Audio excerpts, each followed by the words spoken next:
Traffic ఇబ్బందులకు check, భాగ్యనగరంలో కీలక మార్పులు.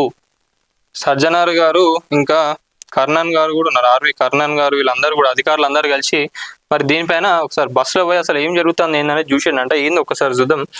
భాగ్యనగరంలోని కీలకమైన షేక్పేట్ ఫ్లైఓవర్ నుంచి మాసప్ ట్యాంక్ వరకు ట్రాఫిక్ కష్టాలను తీర్చి ఈ మార్గాన్ని మోడల్ కారిడార్ గా తీర్చిదిద్దేందుకు తెలంగాణ ప్రభుత్వ యంత్రాంగం కసరత్తు ముమ్మరం చేసింది. ఇందులో భాగంగా గురువారం Hyderabad police commissioner V C Sajjanar, IPS, GHMC commissioner R V Karnan, IAS, ఇతర ఉన్నత అధికారులు అందరూ కలిసి కూడా క్షేత్రస్థాయిలో పరిశీలించిండంట. ఏం పరిశీలించింది అనేది ఒక్కసారి చూద్దాం, వీళ్ళకి ఏం ఇబ్బందులు తెలిసిన అనేది కూడా చూద్దాం. అధికారులు అందరూ కలిసి ఒకే బస్సులో ప్రయాణిస్తూ ఇక మార్గం మధ్యలో ఉన్న ఇబ్బందులు కానివ్వండి, ట్రాఫిక్ అడ్డంకులు, ఇంకా ఎక్కడెక్కడైతే వాటర్ నిలుస్తా ఉన్నాయో, అక్రమంగా ఎవరైతే స్వాధీనం చేసుకున్నారో, మెయిన్ రీజన్ ట్రాఫిక్ కి ఏంటంటే ఈ ఫుట్ పాత్స్ ఏవైతే ఉన్నాయో వాటిపైన ప్రతి ఒక్కరు ఇష్టం ఉన్నట్టుగా వచ్చి షాపులు పెట్టుకుంటా ఉన్నారు. ఇక్కడ మీరందరూ అధికారులు అందరూ కూడా, జిహెచ్ఎంసీ అధికారులు అందరూ కూడా కలిసిపోయి వాటన్నిటిని క్లియర్ చేస్తూ ఉన్నారు. కానీ వాళ్ళని అక్కడ పెట్టుకోవడానికి పర్మిషన్లు ఎవరు ఇచ్చిండ్రు? వాళ్ళపైన మీరు ఎందుకు యాక్షన్ తీసుకోలేకపోతా ఉన్నారు? మున్సిపల్ అధికారులు పర్మిషన్ లేదే అలా పెట్టుకున్నారా? చాలా మంది ఏం మాట్లాడుతున్నారు అంటే వాళ్ళందరూ కూడా మీ అధికారులే మాకు పర్మిషన్లు ఇచ్చి ఇక్కడ పెట్టుకోవడానికి అని చెప్పి మాట్లాడుతూ ఉన్నారు. నేను మొన్న వీడియో తీసిన దానిపైన ఏంటంటే ముంబైలో కూడా ఆల్మోస్ట్ చిన్న పెద్ద అంటే ఎవరు లేరు, వాడు ఎంత పెద్ద తోపైనా కానీ వాళ్ళ ఇంటి బయట ఫుట్పాత్ పైన వాళ్ళకు ఏదైనా పార్కింగ్ కానివ్వండి, స్టాల్స్ కానీ ఏ ఉన్నా కూడా ఎవరు ఫోన్లు చేసి పైరవీలు చేసినా కూడా ఒక్క మాట మాట్లాడకుండా కూడా అన్ని క్లీన్ చేసుకొని తుడుచుకొని పోతా ఉన్నారు. ఎందుకంటే ఫుట్పాత్ అనేది అక్కడ జనాలు నడవడానికి, అది వాళ్ళ రైట్ ఆడ నడవడానికి, దానిపైన మీరు ఇష్టం ఉన్నట్టుగా వచ్చి షాపులు పెట్టుకుంటా ఉంటే ఎస్ మీ లైఫ్కి దెబ్బ తింటుండవచ్చు కరెక్టే, కానీ దానివల్ల అక్కడ ట్రాఫిక్ జామ్ అయ్యి ప్రాణాలు కూడా పోతా ఉన్నాయి కదా. ఆ ఫుట్పాత్ పైన నడవాల్సిన వాళ్ళందరూ రోడ్ల పైన నడుస్తూ ఉంటే వెనకాల నుంచి బండి పైన వచ్చి గుద్దిపోతా ఉన్నాడు.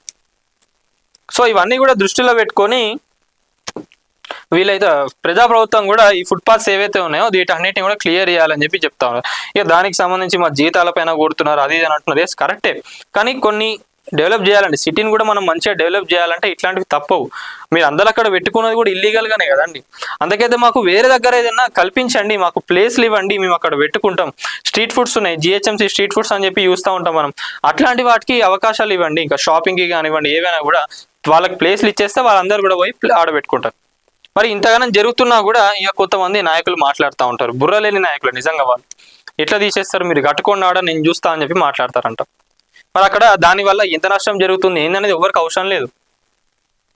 వాళ్ళకి ఇక నేను మాట్లాడినందుకు నాకు ఇంత ఇస్తే చాలని చెప్పి ఇంకో కొంతమంది ఆ ధోరణిలు ఉన్నారు. ఇట్లాంటి వాళ్ళపైన సీరియస్ యాక్షన్ తీసుకోవాలి అసలు.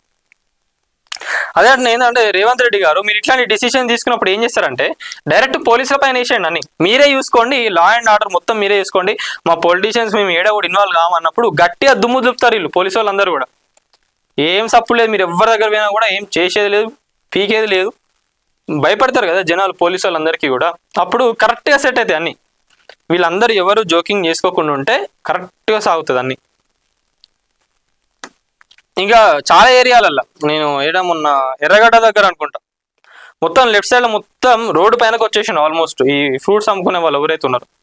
ఈవినింగ్ కాగానే మెట్రో దగ్గర కూడా కింద ఆడ కూడా అమ్ముతలేరు, మెయిన్ రోడ్ పైనకే వచ్చేస్తా ఉన్నారు వీళ్ళందరూ. మెయిన్ రోడ్ పైనకి వచ్చేసి ఆడ కూర్చొని మరి వాళ్ళకు ఎందుకు పర్మిషన్లు ఇస్తున్నారు, ట్రాఫిక్ పోలీస్ వీళ్ళందరూ ఏం చేస్తున్నారు, దానివల్ల ఫుల్ ట్రాఫిక్ జామ్ ఆడ. మళ్ళీ నడిచేటోళ్ళు అందరికీ కూడా కార్ విండోలు కానివ్వండి, బైక్ విండోలు వాళ్ళందరూ తాకించుకుంటూనే పోతా ఉన్నారు. ఎంత ఘోరంగా ఉంటుందండి అది. పిల్లల్ని పట్టుకొని అదే రోడ్ల పైన నడుస్తూ ఉన్నారు జనాలందరూ కూడా. వాళ్ళ తీసేయమని చెప్పి వాళ్ళనైతే అడగలేరు కదా, మీరు గిడి ఎందుకు పెట్టినని చెప్పి ఎవరు కూడా అడగలేరు కదా. అది కూడా ఒక్కసారి చూడండి అని చెప్పి నేను అధికారులను అడుగుతా ఉన్నాను. ఇక్కడనే కాదు చాలా ఏరియాలలో బంజారాహిల్స్ కానివ్వండి, జూబ్లీహిల్స్ కానివ్వండి, మెహందీపట్నం, షేక్పేట్ అన్ని ఇంత ప్రైమ్ ఏరియా అనుకున్నా కూడా వీళ్ళు వచ్చేసేసి ఆడ షాపులు పెట్టంగానే అక్కడ ఈ ఇబ్బందులు అనేవి అయితే అన్నీ వస్తూ ఉన్నాయి. దానిపైన కూడా మీరు దృష్టి పెట్టండి. సో ఇక దీనికి సంబంధించి అన్ని పరిశీలిస్తూ ఇక వాటికి ఎట్లా పరిష్కారాలు చేయాలని చెప్పి చూస్తూ ఉన్నారు. అసలు ఏమున్న ఇబ్బందులు అంటే పాదచారులకు భద్రత ఏదైతే ఉందో అది పెద్దపీట. ఈ ఫుట్ ఓవర్ బ్రిడ్జెస్ ఏవైతే ఉన్నాయో దాన్ని బిల్డ్ చేస్తారంట. షేక్పేట్ నాలా వద్ద కూడా పెలికిన సిగ్నల్ జీబ్రా క్రాసింగ్లను ఏర్పాట్లు చేయాలని చెప్పి చెప్తా ఉన్నారు. ఇంకొకటి జంక్షన్లు ఏవైతే ఉన్నాయో పునర్నిర్మాణం చేయాలంట. ఇంకొకటి వాటర్ కూడా ఎక్కడ ఆగకుండా అదొకటి రోడ్డు విస్తరణ, రోడ్డు విస్తరణ కూడా ఇది మెయిన్, చాలా మెయిన్. సెట్ బ్యాక్ లేకుండా ఎవరైతే ఉన్నారో వాళ్ళపైన కూడా యాక్షన్లు తీసుకొని కూల్చిపడేయండి అన్నిటిని. ఎందుకంటే ఇప్పుడు మనం రోడ్డు విస్తరణ ఏదైతే ఉందో ఫ్యూచర్ గురించి ఆలోచించి చేస్తేనే మళ్ళీ మనకి ఈ ప్రాబ్లమ్స్ అనేది రాదు. ఏదో టెంపరరీ కోసం చేసేస్తే ఆడ మనకు నష్టమే జరుగుతుంది. ఎందుకంటే మళ్ళీ దీనికోసం మళ్ళీ ఫ్యూచర్లో ఎక్స్టెండ్ చేయాలంటే మళ్ళీ వాళ్ళందరికి పైసలు ఇచ్చి వాళ్ళందరినీ సెట్ బ్యాక్ చేపించి ఇవన్నీ వద్దు. మనం బయట దేశాలలో చూసుకుంటాం ఎంత పెద్దగా ఉంటాయి రోడ్లే మెయిన్ కదా. ఫస్ట్ రోడ్లు ఫుట్పాత్స్ ఏవైతే ఉన్నాయో వీటిని ఎక్స్టెండ్ చేసేసేసి ఫుట్పాత్ పైన జనాలు నడవడానికి అని చెప్పి మనం ఫిక్స్డ్గా చేసేస్తే కరెక్ట్గా సెట్ అవుతాయి అన్ని. ట్రాఫిక్ జాములు అవే ఉండవు ఇక. ఇంకొకటి వాహనాల రాకపోకలకు మార్గం కూడా సుగమం చేయాలని చెప్పి చూస్తూ ఉన్నారు. ట్రాఫిక్ సమస్యలకు శాశ్వత పరిష్కారం తేవాలని చెప్పి సజ్జనార్ గారు చెప్తా ఉన్నారు. ఈ పనులను 2 ఏళ్లలో పూర్తి చేస్తామని చెప్పి జిహెచ్ఎంసీ కమిషనర్ ఆర్వి కర్నల్ గారు చెప్తా ఉన్నారు.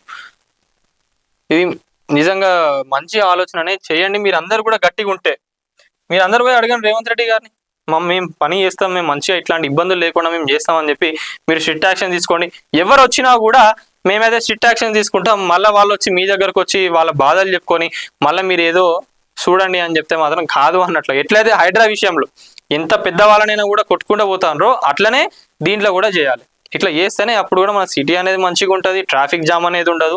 ఇట్లాంటి ఇబ్బందులు ఏవైతే ఉన్నాయో వీటన్నిటికీ కూడా చెక్ పెట్టచ్చు. ఇది మరి దీనిపైన మీరేమనుకుంటున్నారు అనేది ప్రతి ఒక్కరు కూడా కామెంట్లో తెలపండి. ఇంకా ఇట్లాంటి డెవలప్మెంట్స్ చేస్తే మనకు ట్రాఫిక్ జామ్ అనేది ఉండదని అనుకుంటున్నారో అది కూడా కామెంట్లో తెలపండి. Follow for more updates.